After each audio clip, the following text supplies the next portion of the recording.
Alright mga kabayan, kasama natin si Yormisco.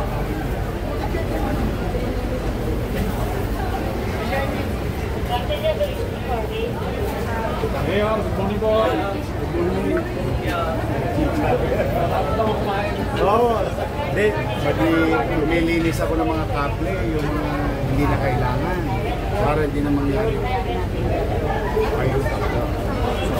Gusto ko lang tayo lumang. Kayo, in fairness, napakalinis na. Salamat naman. Pwede pa picture kay Mayor. May kakapicture yun. I'm happy lang yan. You appreciate. Ganito kami sa island. Mga trabahante natin.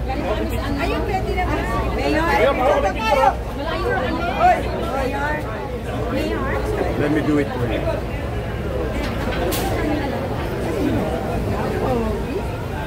Mayor, Thank you. Thank you very much. malayo kami, Mayor. Pwede lang po. Sabi kayo. Pwede kayo. Ay, dito ka dito.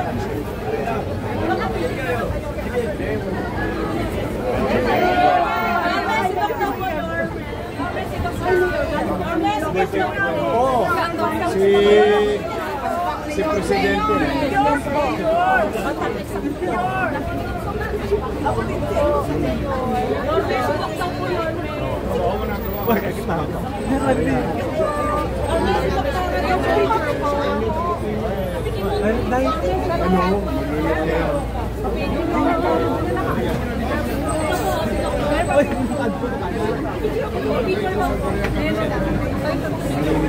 Nilinisin ko pa. I'm happy na appreciate. Hindi kami matutulog ang gabi. Susunod ko na lang.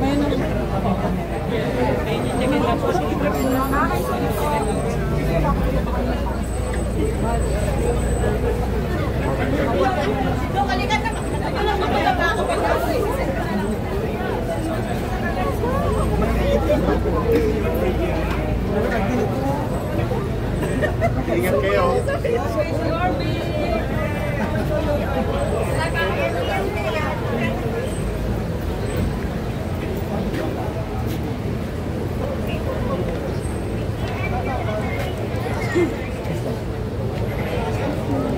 Salamat sa tulong.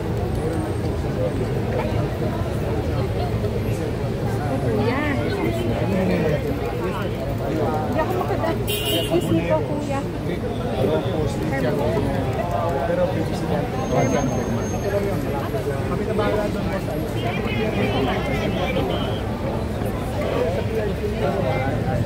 ate mo. Of course, ito lang. Hindi ko ng tawad na magpapit mo. Pero mag-update ako.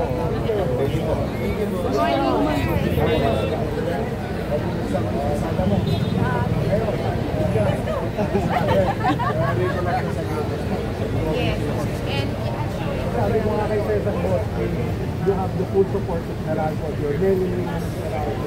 Malami siya. Ay, thank you. Kasi manner pagka bubutasin yung kalsada namin, posto namin, you have the full support. To modify the capacity o power of the community. Kasi that's for growth. The least thing that we can do is thank you. Ito naman ako nasa stop. Hindi. Saan ba yung dinira nyo kanina? Dito boss. Napakaswerte naman yung unang gagang ang posto. siyempre. Hindi para sa last. Yes. Swerte naman tayo last time. Oo. Nakakot na ba yung mga basura mo? Yes. Normalize na. Ay, Good morning po, Mayor. Pero napuyat na kayo. Konting tiis na lang, ha? Yes, po. Mayor, papalit. Malinisan natin. Pwede ba picture naman? Ito naman po yun, eh.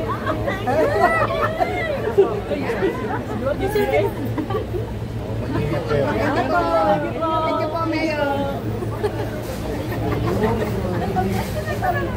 Sige po.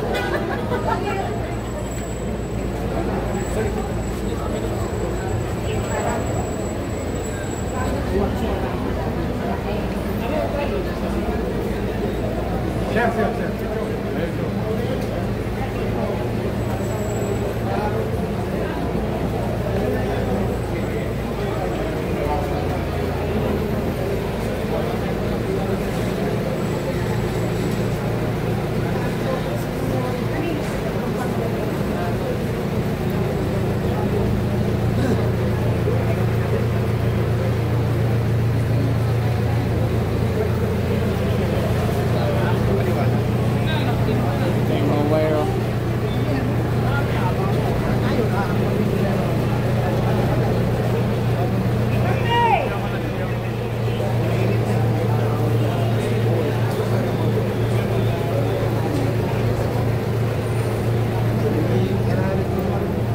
Traffic.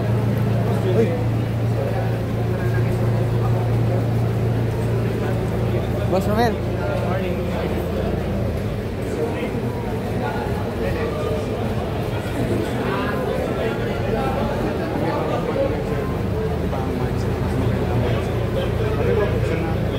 Dito yun yung buksan natin.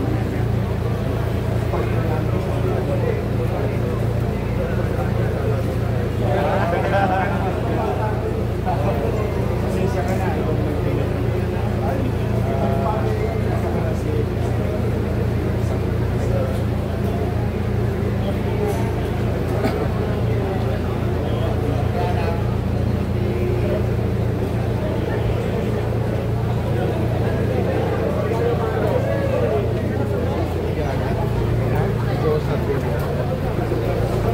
Thank you.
kilograms, de 2 million kilos.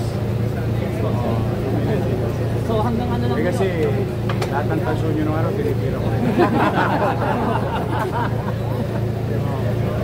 Tuloy-tuloy pa rin naman po tayo. May mga titirahin pa tayo mga lugar po. Na makuha rin po ng Meralco. Kasama po natin. Thank you naman. Sinabi mo ako,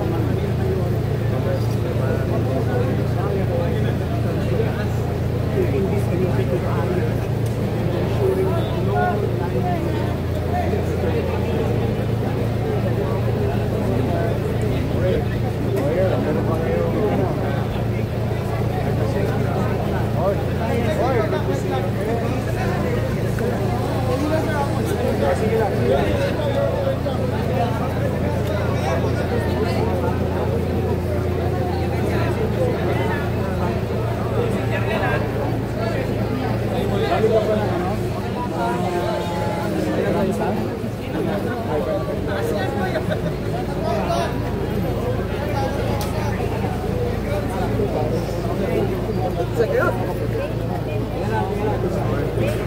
Alright. Dali lang.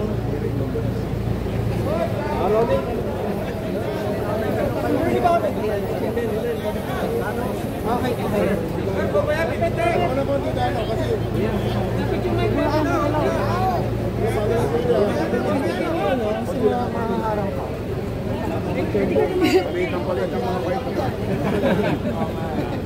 Pero may gano'n na karami, hindi mga natanggal na mga white. Well, based nga sa ginagawa na Meralco, yung flight operation na ito, the private sector through Meralco and the local government unit, City of Manila, is now heeding the call of our constituents in as much as we can to clear up weight sa mga poste namin. At saka yung madalas makikita mo yan sa commentaries, no, yung spaghetti. With this effort, headed by Meralco, the least thing that we can do is to be grateful to Meralco na at least may nakikinig sa amin at may tumutugon sa panawagan at request ng tao. Kaya kahit papano, that's 2 million kilos of unnecessary, unutilized and unusable wires. Malaking bagay yun. Hindi kaila sa inyo. A few months ago, I think it was fully televised and covered na may tumumba rito sa Fort Lee, sa Kati dyan. Maswerte tayo, walang buhay na nadisgrasya. And with the effort of Meralco and your city government, ng mga barangay, hindi man natin ma-perfecto, pero sigurado ako mababawasan na yung probability na may tumumba ulit ang accident. In fact, may isang netizen kahapon, pinorward sa akin with pictures somewhere in Aboneros, and we'll visit them also. So, pag nagtulong-tulong talaga ang private sector at gobyerno, inch by inch, meters by meters, and before we know it, we've achieved several miles, so making the city of Manila pleasant, Walas, at Panatag na pa. So we're very happy to the MVP group of companies and particularly to Meralco. Kasi makikita nyo dyan, maaaring Meralco, pulot-dulo o simula, pero kasama din dyan ang cooperation ng PLDT and all other telcos that may be utilizing itong mga poste. Pagkano nung katagal ito na just for context? They've been doing it since April, somewhere else. And during our last meeting, medyo magpo-full blast ang Meralco sa Manila. May special request kami. Okay. So ano yung special circumstance ng Manila? Unang-una, gusto namin magpasalamat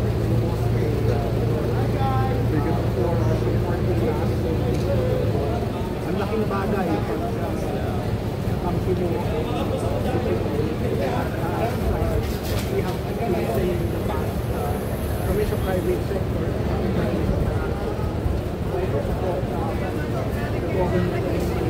pero ito talaga kita namin shoutout sa'yo boss talaga todo-todo at good yourself to be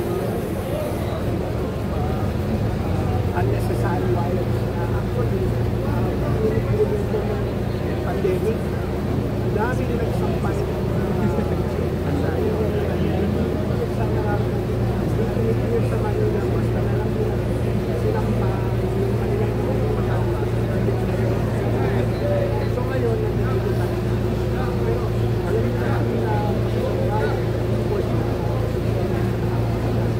talagang hindi namin yung kanila.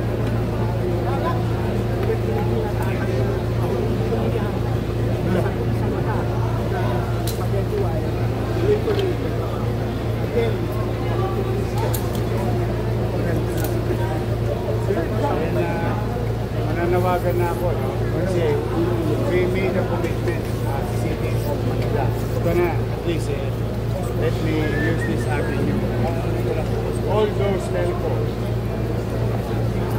or any other services na gagamitin, hindi na po kayo pwedeng magparit. Simula last week ko, sinabi ko na po kay Andres at saka kay Engineer Rafi, nang walang kukuling paitulot muna sa Meralco. It's the other way around.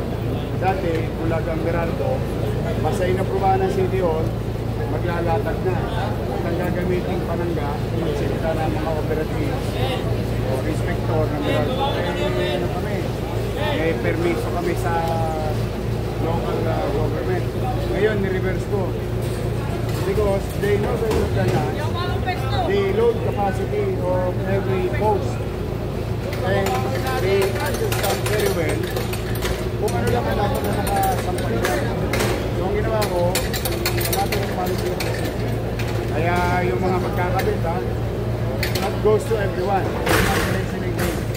It is now Meralco who will say yes or no kung kayo yung mga kapaglatag sa poste ng Meralco. If it is for development, if it is workable and feasible, I don't think Meralco will deny your request. But if it is not, then we will hear and follow the direction of Meralco. Kasi at the end of the day, kung high tension wire, ano yan, mas delikado yan para sa mamamayan namin sa Luzon. Kaya naka-reverse na. So I think that statement is being addressed to future developer of our utilities using our lamppost or Meralco post. Sir, pero na lang for those na first time ko makikita o or both, bukod sa sakit sa mata, gaano siya kadelikado? As I have said, it's the load. A particular load lang ang mga poste. At yung ibang poste, in fairness, pag-usapan na rin namin last week, yung mga for anong tawag natin yung tatanggalin na for retirement. Yun, kailangan. Karga mo ng karga ng load, tutong ba yan? Una, perwisyo na yung kuryente pag nawala. Pangalawa, iniiwasan natin siyempre buhay na pwedeng disgrasya. So it's more on public safety. The eyesore concept or the eyesore idea, pechin lang yun. Pampasarap lang. But it's more on, we are concerned with the safety of the pedestrian or the passers-by or those passing through our street. Hanggat maaari, siyempre. We cannot promise you 100%, but trying to minimize the possibility of accident. So, maraming mga nagtatanong kung gaano po matagal po ito naman proyekto po. Matagal-tagal to. 1-2. Sawa. Hanggat may problema. Ano naman kasi yan? Yung urban blight niya na initiative ng Meralco. Hindi lang naman dito sa Maynila. I think they're gonna do it sa area na siniservice. We're just taking the advantage of them going back to Manila and throw all the necessary support ng city government agencies na mapagtagumpayan nila yung plano nilang maisaayos, maitama at maging ligtas yung mga poste at kawat ng kuryente. Question lang po.